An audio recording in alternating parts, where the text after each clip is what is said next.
Well, it's about that time we should get started.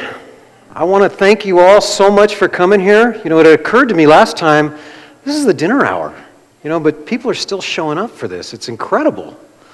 So thank you very much with the heat. I hope you all have been staying cool with the heat and all. And I don't see Pat and Diane. I guess they're still out there, but I'd like to thank them for bringing that ice cream. Isn't that great? Can we give them a hand? Maybe they'll hear it.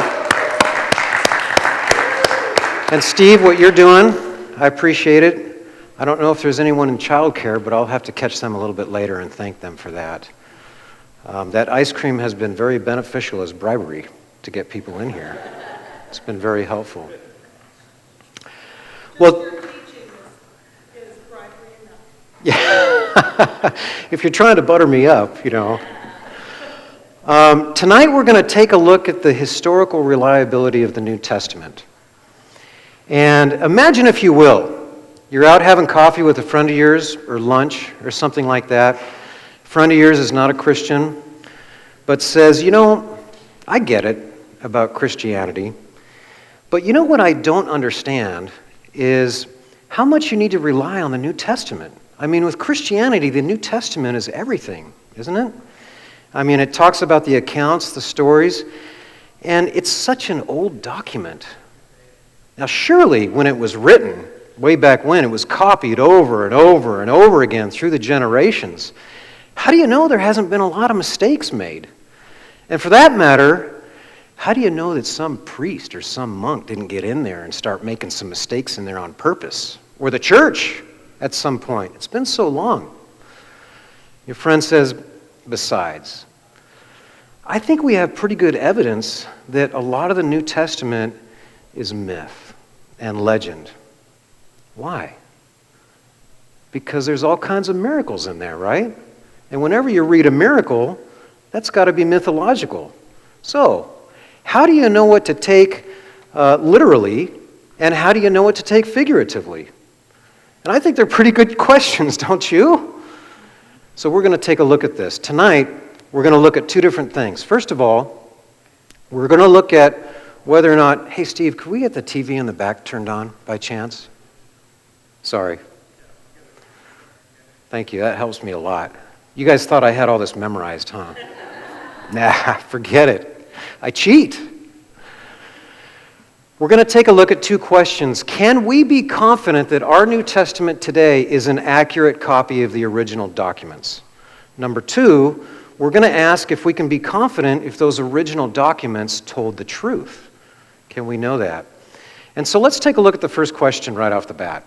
And I think it's kind of significant to remember when we look at the first question that remember that the New Testament is not some document that some person wrote. It's 27 different documents written by 9 different writers over the course of a couple of decades. So it's not like someone wrote this thing in seclusion and produced it at some point, and then it got copied again and again. All of these writings kind of emerged in parallel. And I think that's important to remember. And the other thing when it comes to copies, do we have an accurate copy of the originals, is the bottom line is that what historians like is to see a lot of copies throughout the ages and as early, close to the events as possible. So let's take a look. And I thought that to start out, it might be kind of helpful and interesting to look at how we got the New Testament a little bit, because I think it's kind of interesting.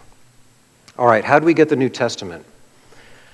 First of all, we had these original 27 documents written down after the events in the first century. And remember, much of the New Testament is a historical narrative of what happened in the life of Christ, his death, his resurrection, and the events of the early church. We had the originals written down, and then those were copied onto papyrus and distributed throughout the early church. Now, papyrus is very fragile and brittle, so it doesn't last very long. So between about 300 and 500 AD, those were copied onto uncials, which is a higher quality paper, very strong, pretty expensive, and very good quality, also known as codex. Those brought us into medieval times, and all throughout the Middle Ages, the uncials were copied onto minuscules, which were written very quickly by hand, much less expensive paper, until we get into the 1500s, and we have the printed Bible that we have today. Now, part of the problem is that we don't have any of the original documents anymore. Until relatively recently, we didn't have any of the papyrus either. We only had one or two of the unseals and virtually none of the minuscules. So our friend in the coffee shop has a good point, right? How do we know that our printed Bible bears any resemblance to the original documents? Very good question. And that was a valid argument until fairly recently, but going into the 1800s, something started to change. And that's when archaeology started to develop as a disciplined science. And different New Testament and biblical scholars were going out, traveling around the world, and they started to discover some of these older copies of the New Testament documents. Now, we don't have the originals, we have copies, and those are referred to as manuscripts. Just so you know, that's what a manuscript is. It's just a copy. So let's look at a couple of things that happened, because I think it's pretty interesting. In 1859, a German New Testament scholar by the name of Konstantin von Tischendorf was traveling in Egypt. And he was visiting St. Catherine's Monastery on Mount Sinai. And he was getting to know some of the monks, and he was poking around, and he discovered what looked like some very old documents. And he was a scholar, so he recognized them, and he was talking to the monks. Very interesting story. As the story goes, these things were stashed over near the rubbish bin, getting ready to be put in the fire with kindling. And he said, "Wait a minute, will you please let me take a look at these documents?" And so the monks said, "All right, you can look at some of them." Turns out to be what is now called the Codex Sinaiticus, named after where they were discovered, dating back to as early as 350 AD, considered an historical treasure, and now housed in the British Museum, contains an entire New Testament of the Bible. And when scholars got a good look at that and studied it, it's incredible how well it matches our New Testament today. Meanwhile, the Vatican, a few years later, 1867, says, "By the way, we've had one of these things too. We don't know how long we've had it in here, but we've had it, and if you biblical scholars would like to come and take a look, we're going to make it available for study, investigation, and scholarship." And so they did. They went and took a look at this, now known as the Codex Vaticanus, dating back as early as 325, contains nearly the complete Bible. And it's incredible how our Bible today matches this. And there was a great deal of excitement. The search was on. There were new archaeologists and biblical scholars traveling all over the place. They started discovering some of the old papyrus manuscripts. A couple of examples. Dating back to AD 200, fragments found in Egypt containing parts of the New Testament and the Old Testament. Dating back to AD 155, 11 more fragments in Egypt, I think it was, containing portions of the New Testament and the Old Testament. The very earliest fragment that we have of papyrus today is called the John Rylands fragment, named that because it's housed in the John Rylands Library.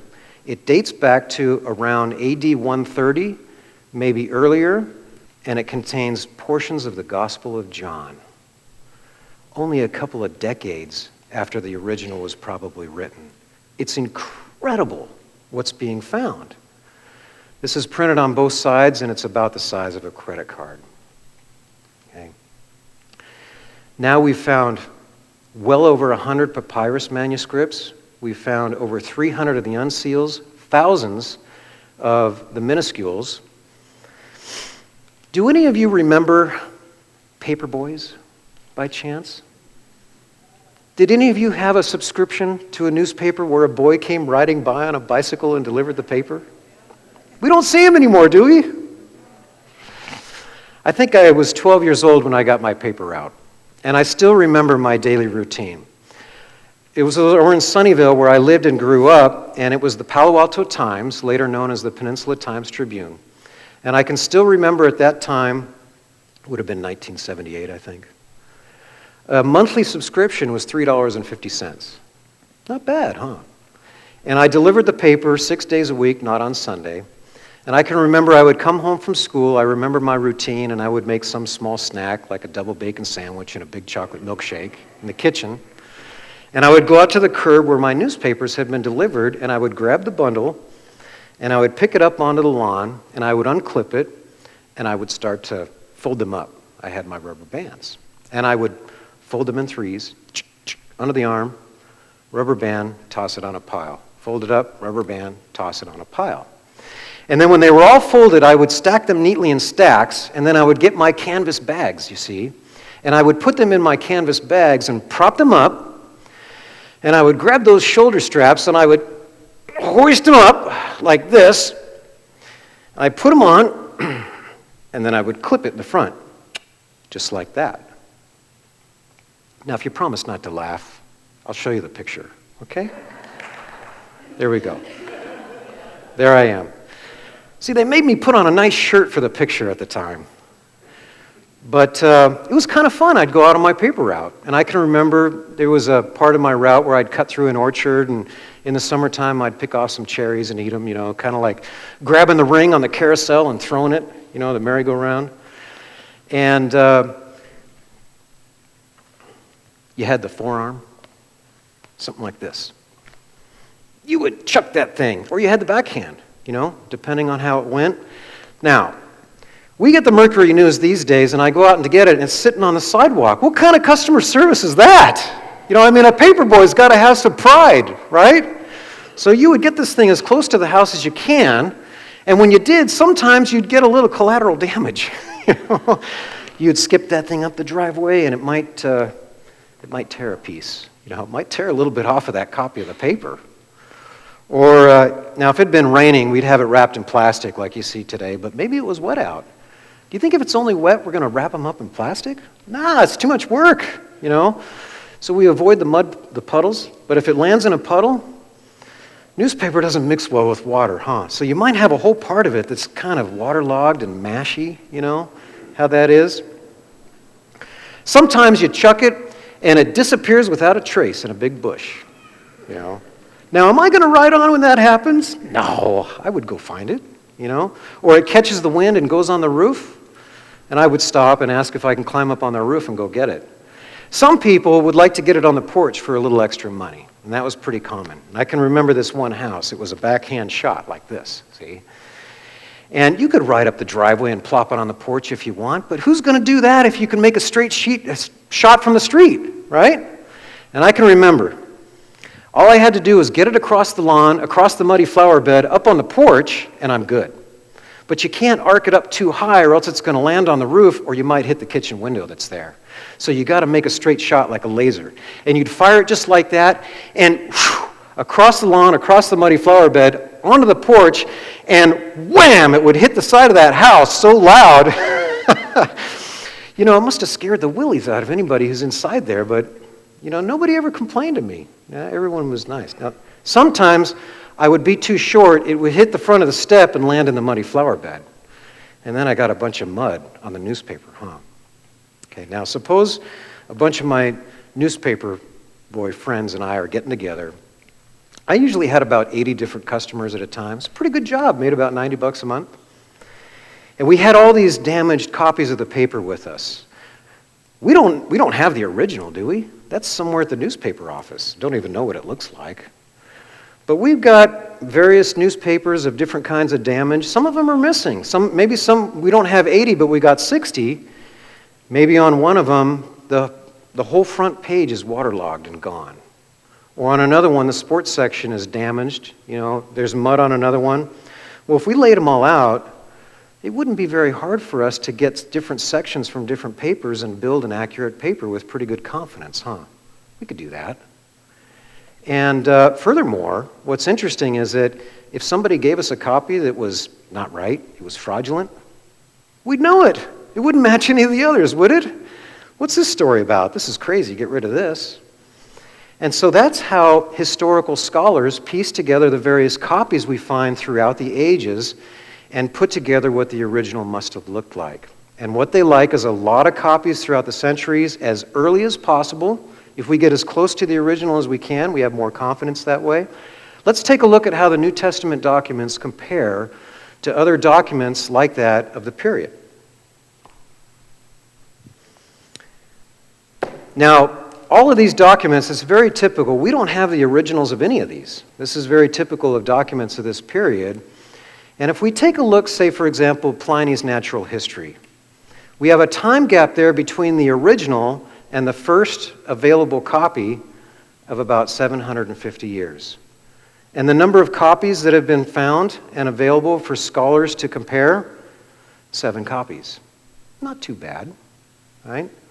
Caesar's Gallic Wars, some of the history of the Roman Empire, we've got about 1,000 copies. I mean, a 1,000-year time gap between when they think the original was written and the first available copy. And how many copies do they have to look at? They've got 10. Okay? Not too bad. Tacitus, A History of the Roman Empire, we've got a 1,000-year time gap and 20 copies. A little more confidence in that, right? The writings of Plato, 1,200 years, 7 copies. Herodotus, History, 8 copies, 1,400 years. Demosthenes, 1,400 years, 200 copies. Pretty good confidence developing here. Homer's Iliad, which is kind of like the Bible of the ancient Greek world, we've got 400-year time gap between the original and the first available copy, and 1,800 copies, 1,800 manuscripts. Pretty good. Pretty good confidence of reconstructing the original. So how's the New Testament look? Well, we have fragments of books in the New Testament dating back to 50 years. John Ryland's fragment. We have whole New Testament books dating to within 100 years. We have most of the New Testament books dating back to 150 years. And we have complete New Testaments dating back to 225 years. Number of copies, over 5,300. Very conservative number, going up all the time. There's still manuscripts being discovered all the time. And that doesn't even count other languages. This is only the Greek. When we count the other languages, we're at almost 25,000 copies. It's incredible. There's nothing like it in the world. Oh, one more comment here is that when scholars take a look at all the copies, and they've been examining all the copies against our New Testament, and they're comparing everything like I would with the newspapers, we find out that we're at 99.5% accuracy. It's really amazing. Frederick Kenyon, who was the director of the British Museum and a biblical scholar, director there for many years, has said that it cannot be too strongly asserted that the text of the Bible is certain. The number of manuscripts of the New Testament is so large that it's practically certain that the true reading is preserved. This can be said of no other ancient book in the world. He says the interval then between the dates of the original composition and the earliest manuscripts becomes so small as to be in fact negligible. And the last foundation for any doubt that the scriptures have come down to us substantially as they were written has now been removed. Okay? Super high confidence that we have an accurate copy of the original writings. What about this? This is a Norman Rockwell painting. Can anybody tell me what game this is? This is a game. What's going on here? That's it. Telephone game. And some people have a very good question, I think. They say, what about our modern English translations? You know, we had the King James Version, and then what do we have? The New American Standard Bible, the Living Bible, the NIV. I don't know what order they came out, but surely they're getting translated and translated and retranslated. What about all the mistakes that go into that? Well, when scholars will get together and create a new translation, they're going back to the very earliest available manuscripts. Okay? They're not looking at the latest translation. So this is not an issue with the Bible. It's just not a problem at all. Okay. Summary so far. Many early copies give us confidence that our New Testament matches the originals. That means that the content of what we read today, it's locked in content to those original documents. So let's take a look at our next question. Did the originals tell the truth? can we know that with some confidence? And historians like to look for a couple of things when they're doing this. They're going to evaluate the text internally.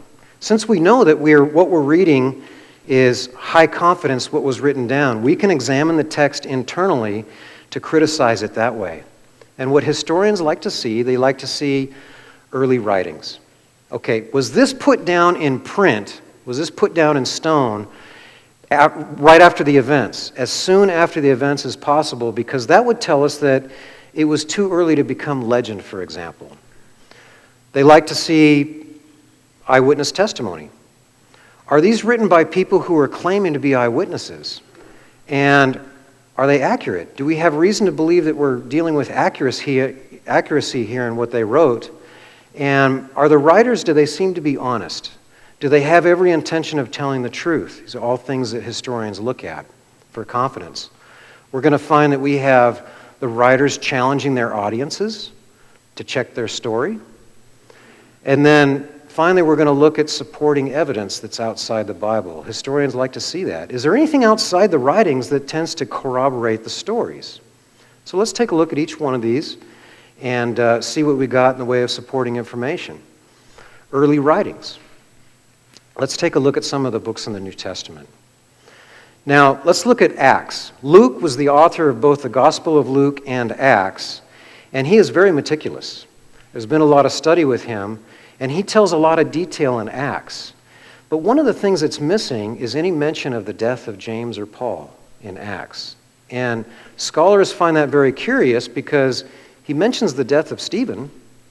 So they figure that Acts was probably written by AD 62 because that's about the time that James died. Now, Acts is a sequel to Luke. Luke wrote the Gospel of Luke first, so that had to come first. It's reasonable to conclude that Luke was written before AD 60, something like that. Now, we know that Luke draws from content and information from the Gospel of Mark. So Mark must have been written earlier than that, between AD 50 and 60. Paul's letters, all of Paul's letters, we know that they must have been written by AD 66 because that's about the time that he died. We know that time frame from Josephus. The Gospel of Matthew, estimated AD 70 to 80, and John, AD 80 to 100. And what this means is that most of the New Testament documents were probably written between 30 and 40 years after the events. And this is highly significant to historians. And let's talk a little bit about why. The research tells us that it takes about 2 generations to start changing a story from the bare facts into a myth before it gets written down. Why? Does anybody want to speculate why it's hard to change a true story into a myth? What? Say that again? Eyewitnesses. Same answer? There's too many eyewitnesses around to correct the errors, right? Now, let's take a look at an example here. Does everybody remember Mahmoud Ahmadinejad, former president of Iran? Did anybody else besides me notice, you know him, William, huh? Did anybody else besides me notice when he started coming out and saying, you know, the Jewish Holocaust during World War II was a myth? Anybody remember that? Isn't that incredible? That was about 70 years ago, a little more than that. But he can't get away with that, huh? Why are some history revisionists trying to do that now? Because there's not many people alive that survived the Holocaust. Everybody get that? Because most of the eyewitnesses are gone now. But he can't get away with it because we have a lot of eyewitness testimony written down already. Isn't that something? Now, maybe a better parallel might be something like the moon landings. Okay, 1969? It's about the same time frame. If the New Testament writings were put down in about 50, 60 years, moon landings about 45 years ago. Let's see, is that right? 1970? 69? That's a rough time frame. Now, what if I came out and I said, you guys won't believe it. When the astronauts went to the moon, yeah, they landed on the moon, but when they went around the back side, the dark side of the moon, they found an abandoned colony built by aliens. Can you believe it? Now, how many in here are going to buy that? How many people are witnesses to the events on TV, I guess, in the 1960s? We have eyewitnesses, okay? I was 3 years old in 1969, but if my parents told me what was going on, I'm going to believe them. And anybody who claims something like that is not going to be taken seriously. So it's for that reason that historians and scholars have very high confidence that the New Testament writings do not contain legend or myth, because there just wasn't enough time. Okay? Eyewitness testimony. Now, I have a passage out of here from Luke. And Luke was not an eyewitness of the life of Christ and the resurrection, was he? But he was a contemporary. He lived at the time with all of the eyewitnesses. And so he went out and he interviewed them all.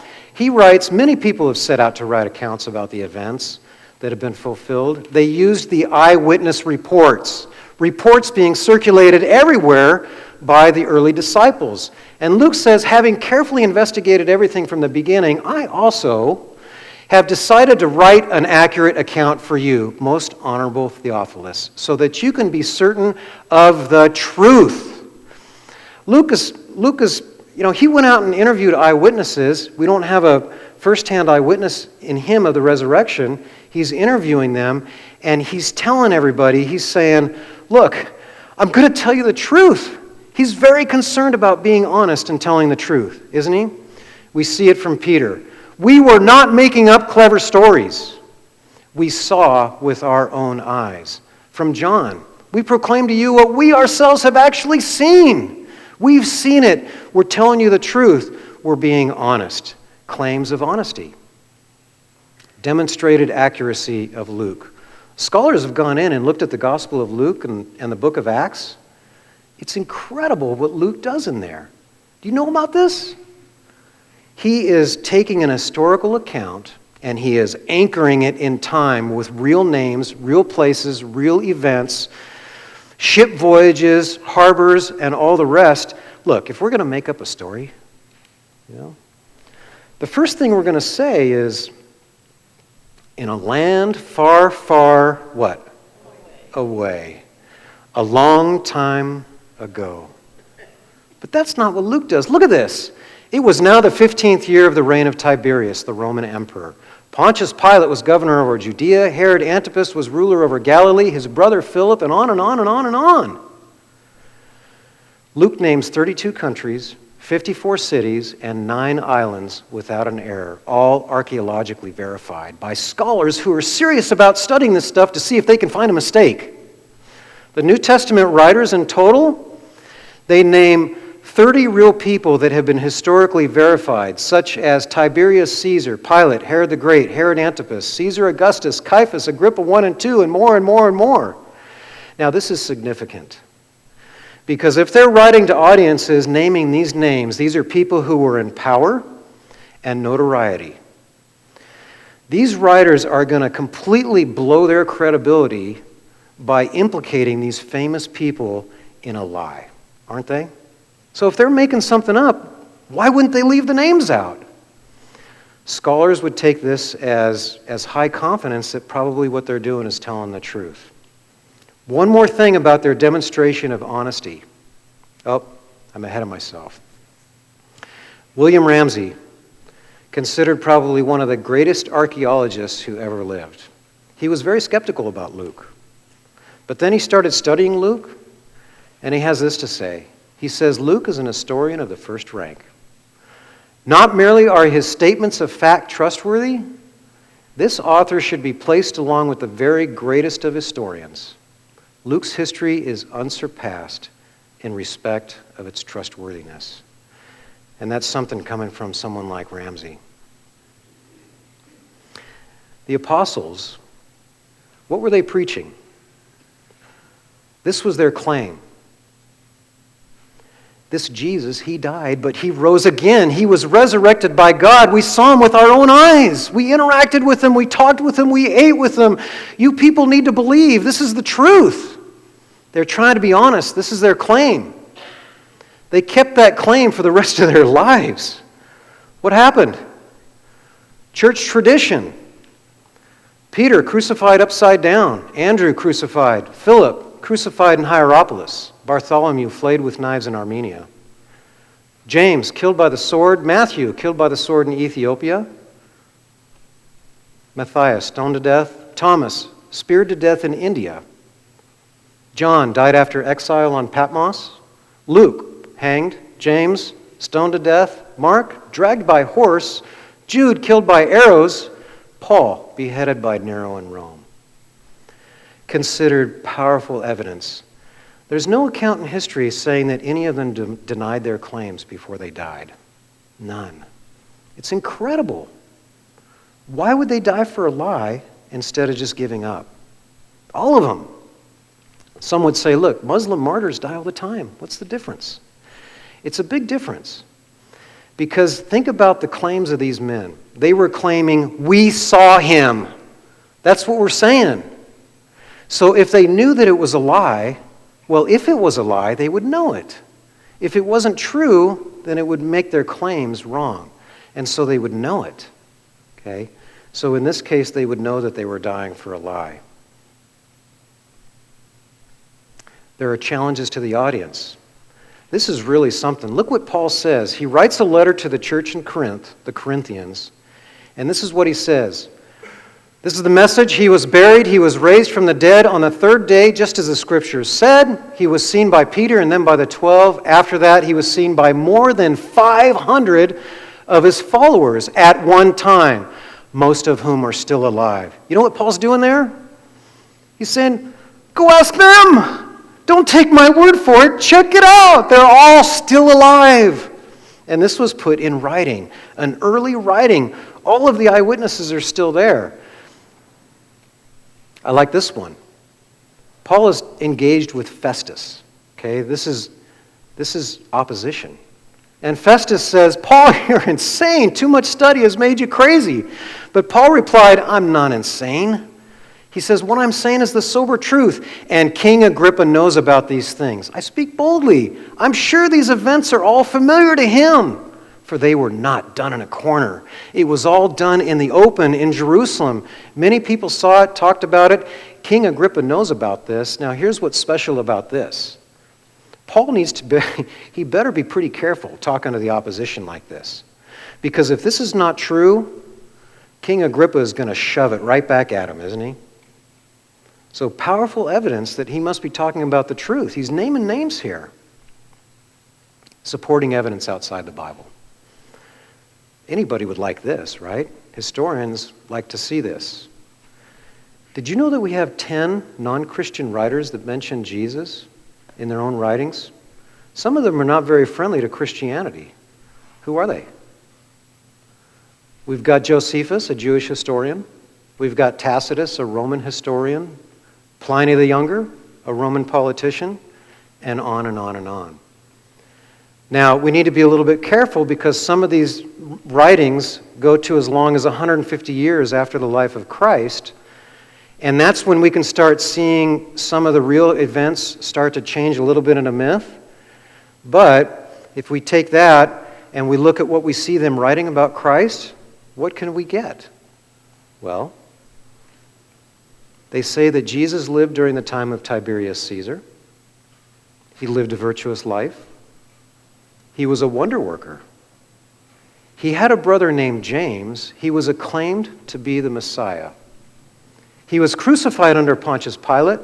He was crucified on the eve of the Jewish Passover. Darkness and an earthquake occurred when he died. His disciples believed he rose from the dead. His disciples were willing to die for their belief.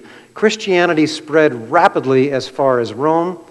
His disciples denied the Roman gods and worshiped Jesus as God. Now that's some pretty interesting information coming from non-Christian sources, isn't it? That's something to think about. What about archaeology? Those were writings. You can buy books on the archaeological discoveries that support both the Old Testament and the New Testament. There's even an archaeological study Bible available. Summary. First question. Many early copies provide confidence that our New Testament matches the originals. Next. Early testimony with demonstrated accuracy and honesty supported by external sources, provides confidence that the accounts are historically true. Okay? And I've really just scratched the surface. There's more that could be talked about there. So here we're locked. Our New Testament is locked all the way back to the historical events. Clark Pinnock, who's a biblical scholar, had this to say. He said, "There exists no document from the ancient world witnessed by so excellent a set of textual and historical testimonies. An honest person cannot dismiss a source of this kind." He says, "Skepticism regarding the historical credentials of Christianity is based on an irrational, anti-supernatural bias." Do you see that at the very end? Anti-supernatural bias. And I'm going to say, there it is. That's the big gorilla in the room whenever we're talking to anybody about the New Testament, isn't it? Whenever we read about a miracle, it's a myth, right? I have a gorilla in the room. Google Images. But the first thing, let's talk about miracles for a minute then. The first thing I want to say is that if we come to a place where we're going to admit that God exists, then we have to admit, we must say that miracles are possible. Okay? If an intelligent creator exists, then miracles must be possible. But we have a real big anti-supernatural bias in our culture, don't we? And I want to explain a little bit why. Back in the 1700s and going into the 1800s, there was a growing desire in Europe, especially in academia. There was a new desire developing to ignore the Bible as a source of knowledge and go out and discover truth using our own reasoning and so forth, and the developing sciences. Now, out of some fairness, that was a reaction to a lot of wild miracle claims coming out of the Middle Ages. But some people think they took it too far. I think one of the most influential voices from that time period, and by the way, does anybody know the time period I'm talking about? The Enlightenment. Okay. One of the most influential voices against miracles was David Hume, and this is what he argued. He said, "Look, the overwhelming majority of people in human history have never seen a miracle. That overwhelming majority amounts to proof." Okay? That was his argument. And we live with that today. But just recently in 2011, Craig Keener, a New Testament scholar, published this book. And it's very interesting. It's a modern work on miracles. It's a 2-volume work. There are 2 of these books, this size. And he does a very thorough study on miracles today.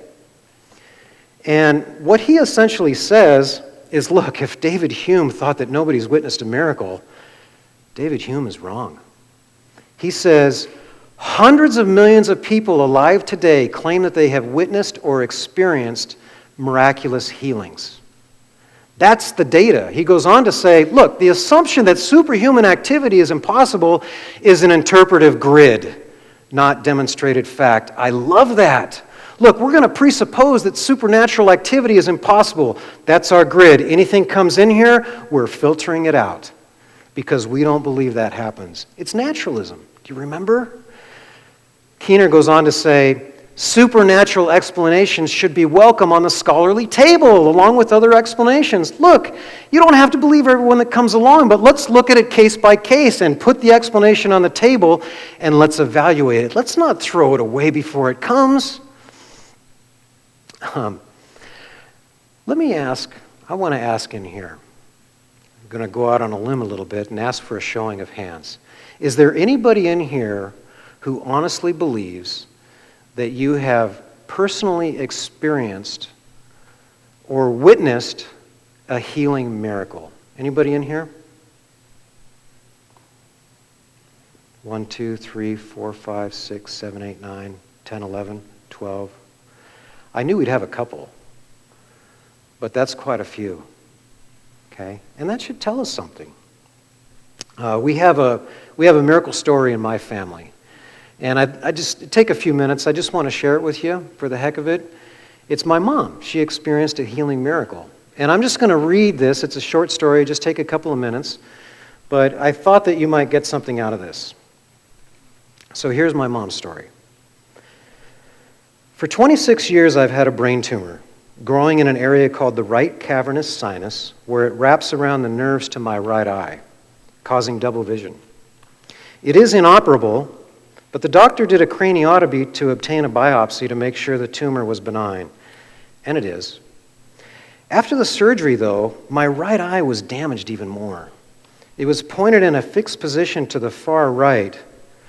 The neurosurgeon, Dr. Joseph Welsh, and the ophthalmologist, Dr. Elizabeth Winton, on my case, both said that it was permanent.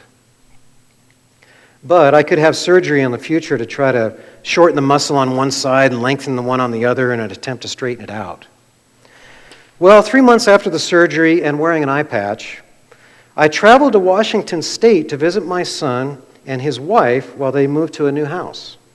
On the day of the move, they asked if I would drive their pickup truck with the baby to a new place, and so I did.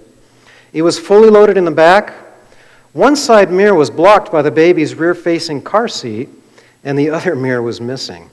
So I essentially had no rear vision, and with one eye covered, I didn't have any depth perception either. Once on the freeway, I realized how vulnerable we were. I was driving west at dusk, and the roads were crowded with commute traffic. I began talking to God about keeping us safe for the 3-hour drive. I asked him for guidance since I'd never been to the new house and had to negotiate 3 freeways, 2 of them under construction in places with detours, and then through a town and onto a 2-lane road out to a lake and the house. As I drove, my prayers became more intense. I recited to God one of my favorite verses in Hebrews, Jesus Christ is the same yesterday and today and forever. And I reasoned with him that since he healed everyone he touched back then, he could heal and straighten my eye right then. I knew he was with me, and I kept praying for healing and safety. He didn't heal me, but I could sense that he was guiding me, and he did take us safely to the new house. When I got up the next morning and I looked out at the lake through the large windows, I could see everything perfectly with both eyes. The right eye moved in perfect unison with the left. My right eye was straight, perfectly aligned with the left. My son came into the room and his eyes went wide and he said, "Mom, your eye looks normal." When I got home, I had an appointment with the neurosurgeon and the ophthalmologist. When I told them the story, both of them said, "You've had a miracle." For many years, I'd suffered pain in the right side of my head and face before the brain tumor invaded the right cavernous sinus, where it caused obvious visual symptoms and was diagnosed. I prayed during those years for God to remove the pain, but he didn't. I believe it was so he could perform the miracle that night and people could actually see his healing power. He has his plans. Jeremiah 29:11 and 12 says, "For I know the plans I have for you, says the Lord, plans not to harm you, but to help you, to give you a future and a hope." In the days when you pray, I will listen. Perhaps his plan for me was to be able to tell others of his miracle and healing power and encourage them to keep on praying. The joy it gives me to tell my story far outweighs the pain I suffered. It was all for his glory, which is the reason we live. And so she's right here. Afterwards, if you want to compare stories or something, she's there if you want to talk to her. But other than real stunning healing miracles, I think that God works in our lives in a lot of different ways that are just beyond coincidence. And I'm just going to tell one story. Some of you have heard it before. I'll try to make it kind of brief.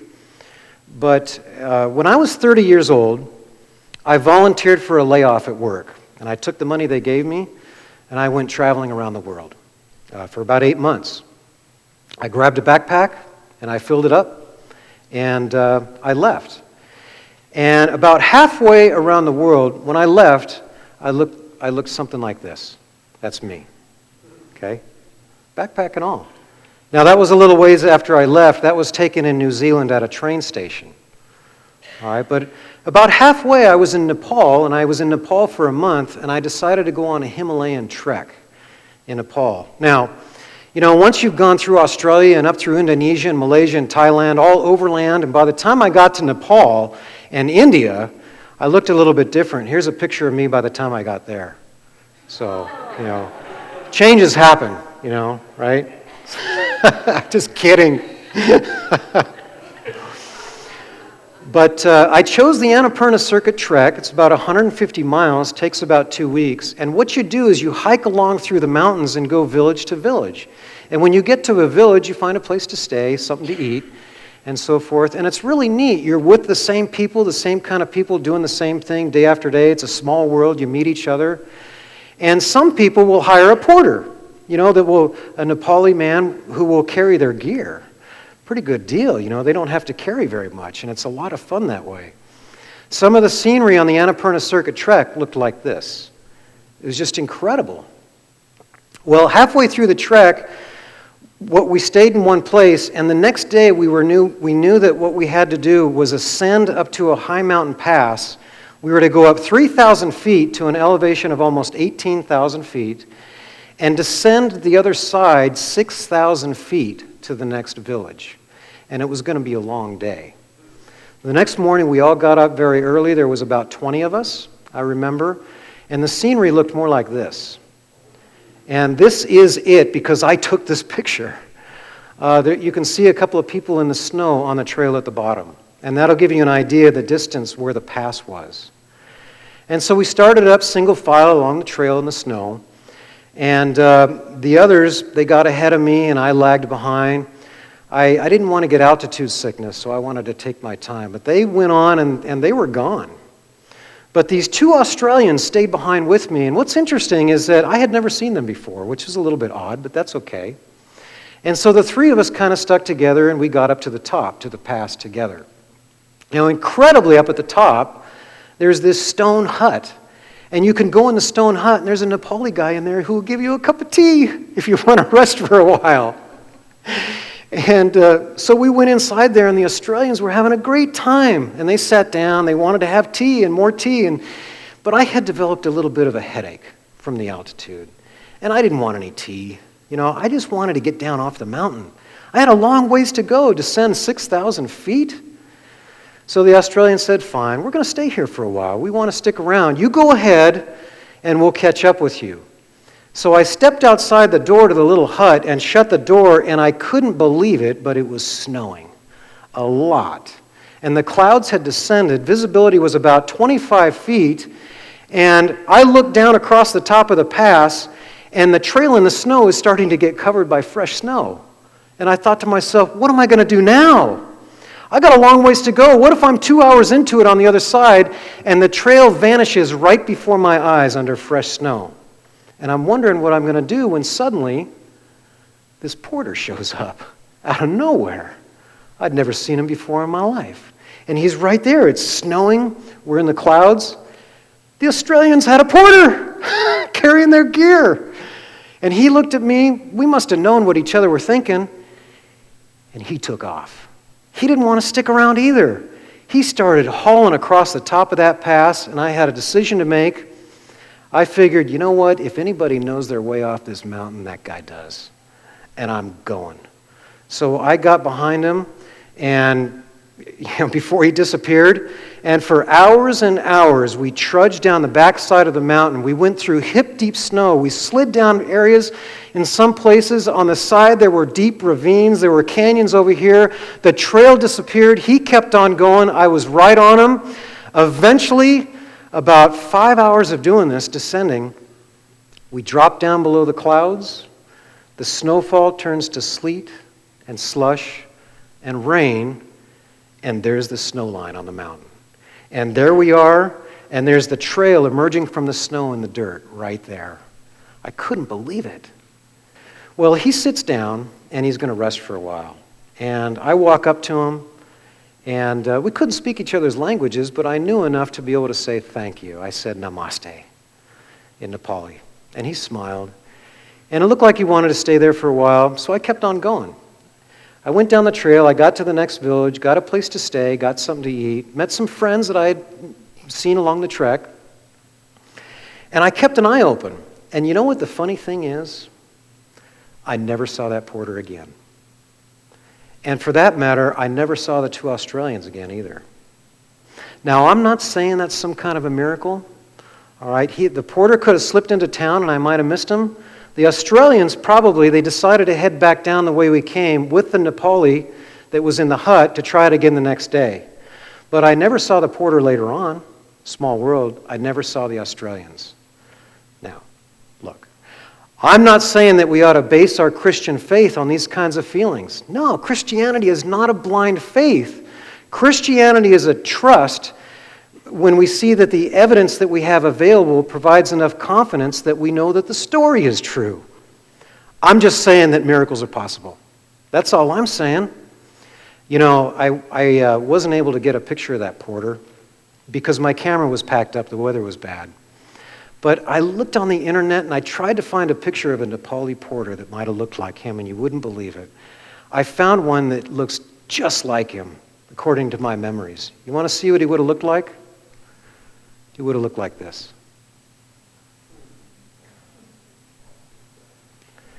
And I'll never forget him. Okay? Miracles are possible. If miracles are possible, we ought to put them on the table for evaluation, shouldn't we? We shouldn't discount them. That's all we're saying. Don't select them out through an interpretive grid, a presupposition of naturalism. And what this does is it lands us right on the biggest miracle in the New Testament, the resurrection. And you wouldn't believe what the resurrection account looks like, and when apologists and scholars look at it, you wouldn't believe the evidence for the resurrection. It's incredibly compelling. But we don't have time. I got to leave you with a cliffhanger. You see how that works? Maybe you'll invite me back. But what we need to understand is that the evidence is just incredible for the Christian faith. And the Christian faith, like none other, says, ask the questions. We should be telling our kids, ask the big questions. It's okay. Paul does that in 1 Corinthians, I think it's 15. He says, if Christ didn't rise from the dead, we might as well all go home, right? There's no other belief in the world like that, to my knowledge. Christianity says, ask the questions, probe, go deeper, find out. We're challenged. And what I'm finding is that the answers are there. And if the biblical worldview is right, we have a God who loves us. It's good news. Okay? He cares about us. He cares about our well-being. He has the best in mind for us. Well, I'm out of time. I'm going to wrap it up with a prayer. Okay? So I'm just going to leave it at that. Let's say a prayer in closing.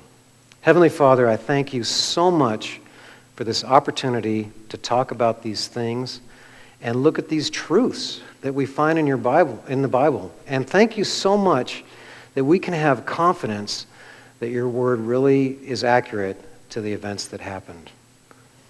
Lord, I ask that you take all of these folks home safely tonight, keep them safe throughout the week and beyond.